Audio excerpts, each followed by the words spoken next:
Update 3 is here already for Payday 3, giving us the first batch of DLC, as well as a new enemy, and a few other tweaks and changes from there. And right off the bat, this one is a little bit more of a mixed bag, as my title is probably going to say. There are a lot of things that I like about this update, but there are a couple of things I'm not as big of a fan of. A lot of it pertains to the DLC, so I thought what I'd do, as always, is break it down for you, let you know what's new, and give my overall thoughts on it, as I have, thanks to Starbreeze again, been fortunate enough to have a look at the build a little bit early, so I can give you a proper review at launch, so thank you to them for that. It's an early build, so if there's any bugs, as always, you know what I usually say, keep an eye out if there's any issues, that kind of thing, it's because it's an early access build. And it's also worth noting for context that I had to start this build at level 0, I was given some artificial progress to just help me get some good stuff tested, like the DLC weapons, but that means I haven't had a chance to fully test the Scrambler perk deck, but I will be doing that on tonight's stream at 7 PM GMT UK time, and it'll be on YouTube and Twitch, so you can watch on either platform, whichever one takes you fancy. Just stopping by to add this in, apologies, but apparently my OBS did not pick up the audio correctly when I was recording, and there's no game sound for the video, so I will put some Payday 3 music in the background,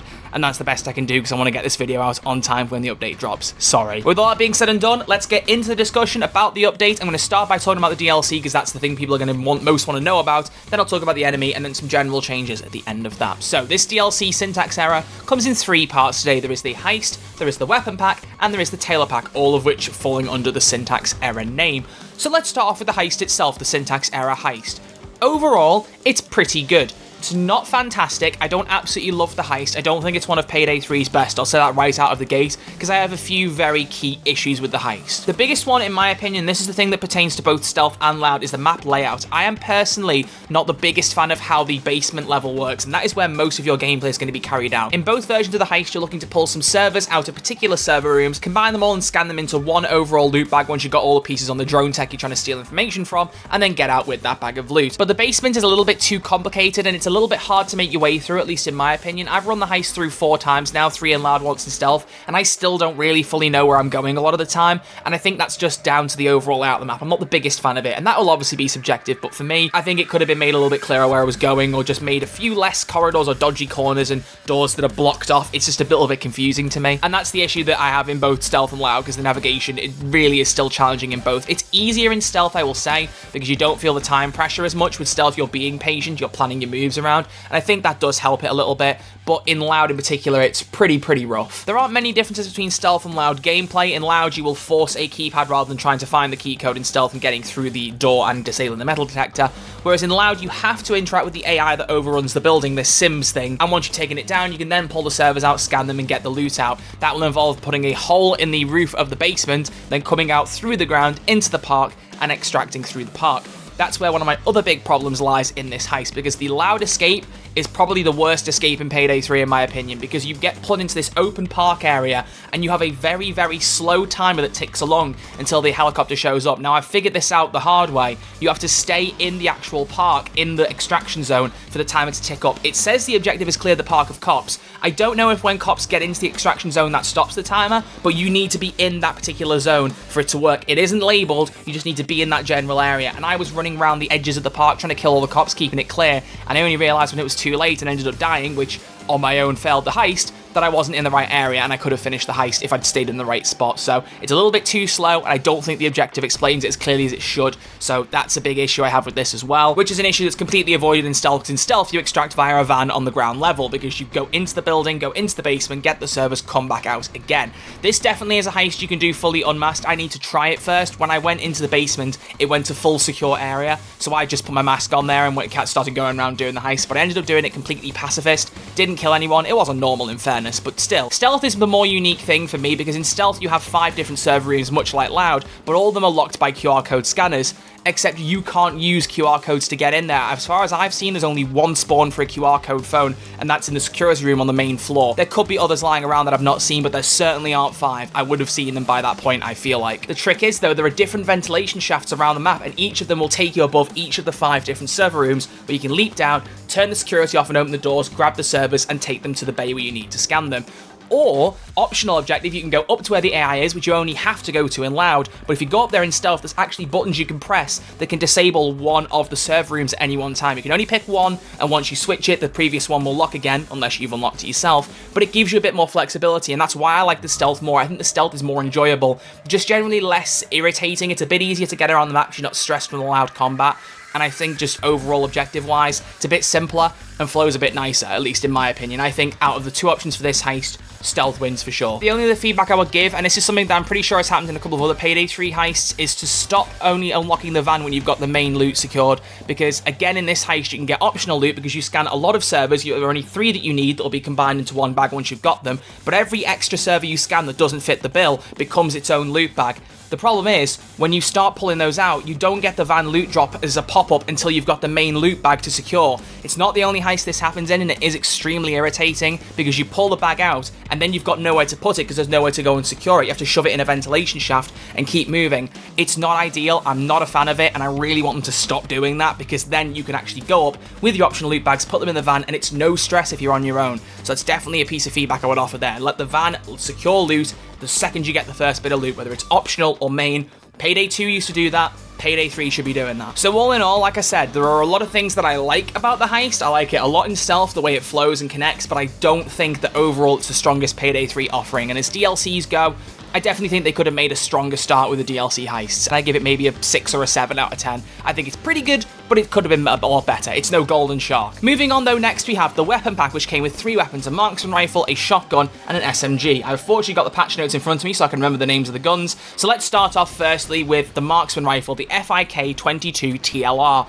This is the one I want to get out the way first because I'm going to be intrigued on this one. I think opinions are going to differ between players. The idea of this gun is that it has literally no recoil, maybe a teeny bit that I don't notice, but it is a low to no recoil marksman rifle where you have to land multiple shots to get the kill. So you're not constantly having to retarget to land the hits, but you have to land more hits to combat that and offset it. Personally, the low recoil is really satisfying, but I think it just takes too many bullets to kill the enemies, and I get why it's that, and I wouldn't suggest they buff it. I think that's just the way the gun works. But for my gameplay style, I'm not the biggest fan. It's roughly a 2-shot headshot for most enemies, but if you are having to be hitting body shots, if you get knocked or you're running around, as I was doing a lot in this heist, trying to frantically figure out what was going on, I found that I was taking a lot of bullets to kill enemies sometimes. You can see in my gameplay, it's not the best aiming generally, but I just feel like it's a little bit too much of a pea shooter, which is, to be fair, what they referred to it as, so it's working as intended, but I'm not the biggest fan of it. I think people will disagree with me on that, and that's more than okay, but for me, this is the least interesting gun. The other two, to me, are far better, and so I want to work up to the next one, which is the middling one, which I also think is very powerful, and that's the War 45 SMG. It is a high-power, low-fire rate submachine gun, and I really like it. It's one of the best, if not the best, submachine gun in the game, in my opinion. I really enjoy the firepower that it packs, and also, much like the shotgun, the ammo pickup rate is perhaps too good. It packs one hell of a punch. It's not supposed to have as much ammo. It's supposed to fire slower and pack a higher punch. I would have thought the ammo pickup would be a little less forgiving. I think that both those guns are really good for the pickup. The marksman rifle's alright, but these two feel stronger than intended, so don't be surprised if that gets nerfed, because I think the ammo pickup is pretty damn good. I was not struggling for ammo at any point in the heist, and I wasn't being careful with a lot of my fire. So I think, just important to note, the SMG is very fun. Might get nerfed the ammo pickup later, but overall, I really like the high damage, low fire rate thing. I think it works much better in Payday 3's combat system than the other end of the coin with the marksman rifle, where it's low damage, no recoil. I think the SMG wins out there. But the biggest enjoyment in the DLC for me, for the weapon pack, is the shotgun, the FSA 12 gauge. It's a semi-auto shotgun, and it packs one hell of a punch, and it's so satisfying to use. It has an 11-round magazine, so rather than clocking in shells one after the other, you just put a magazine in. Plenty of attachment options, like a quick pull mag, which I've no doubt will make the gun even better to use.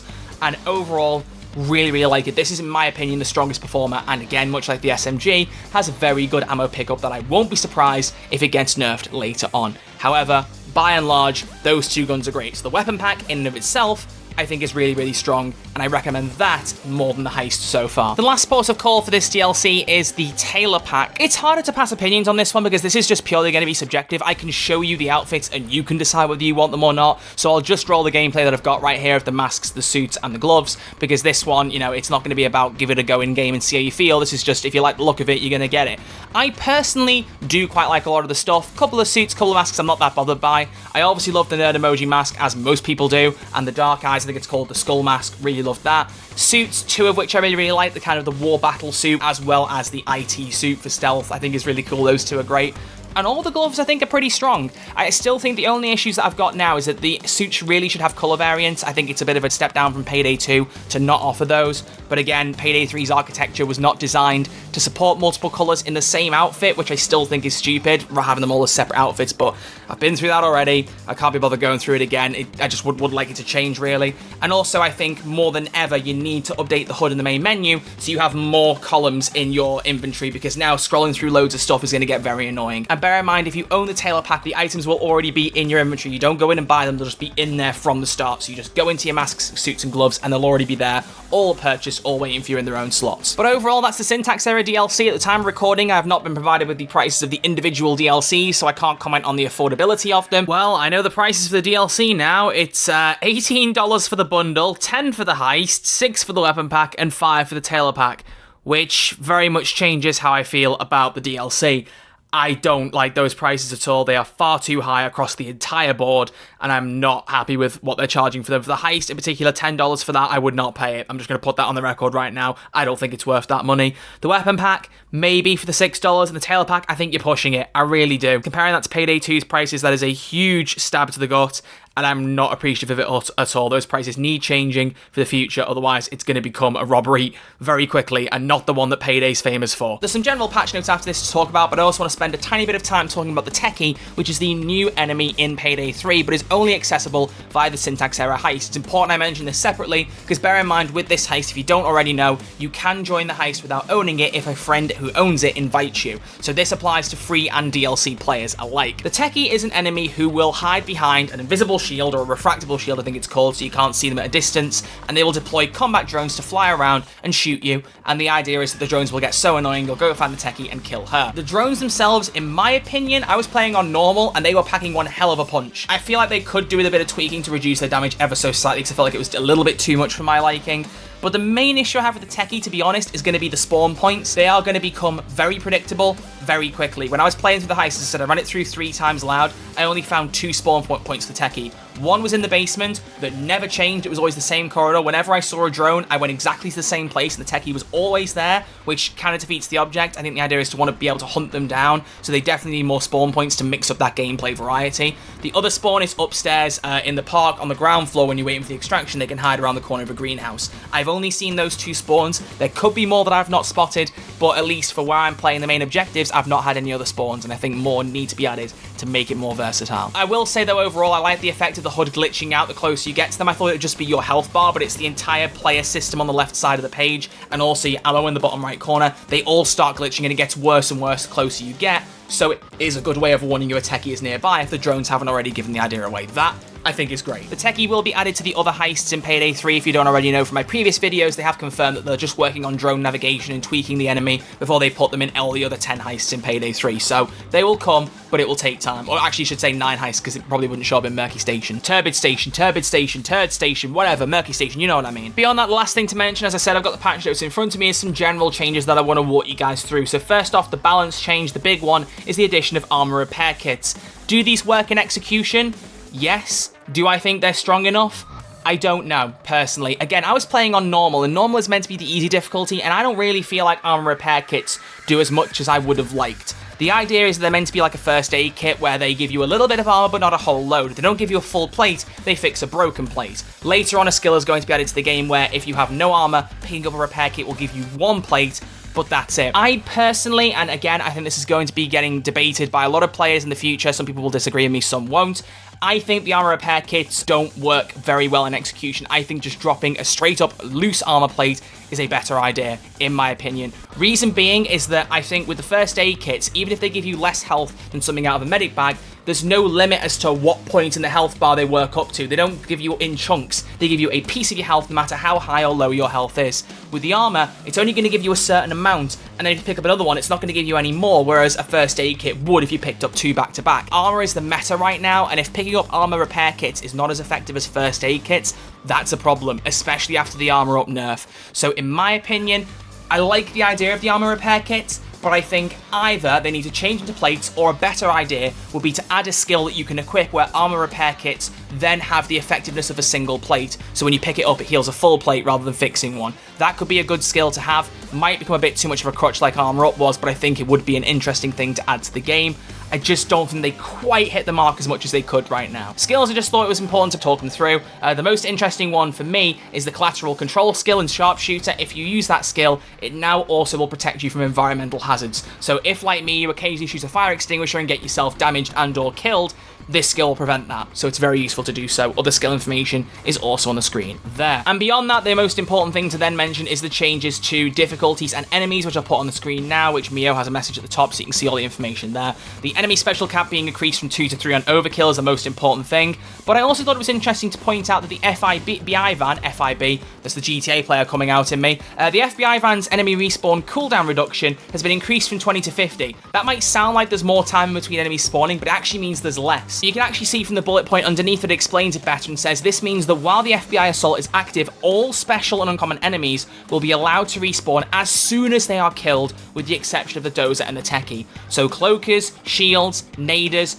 zappers, they will all be able to respawn instantly after they've been killed. So once you kill them, they can come right back. FBI assaults will be much more interesting now. I think that's a very good change. And that seems like it's to all difficulties, so keep an eye out for the FBI assault van. Interesting to finally know the player has 100 health. I didn't know that for sure. So it makes the zapper, nader, and cloaker changes underneath far more interesting. But there you go. So that's all the information in that section and all the information in the update overall. The only other thing worth mentioning is the known issues page. There are 3 known issues with this update, and the top one is the one I want to bring the most attention to, because I noticed it in the early build. When you're modding your weapon now in this current build of Payday 3, when you go to equip an attachment and then back out into the modding screen, the overall screen, you can pick all your different attachment sections, it'll look as though the attachment you equipped isn't actually equipped. But if you back out again into the weapon inventory, give it a second, it'll catch up and the things you equipped will show up on the gun. It's some kind of lag in the user interface that is very, very annoying, but hopefully it gets fixed soon. Although I am slightly concerned that with this being so close to Christmas, it won't get fixed till January, so I really hope that's not true. Either way, that's everything you need to know in Update 3, 1.1.0, whatever you want to call it, for Payday 3.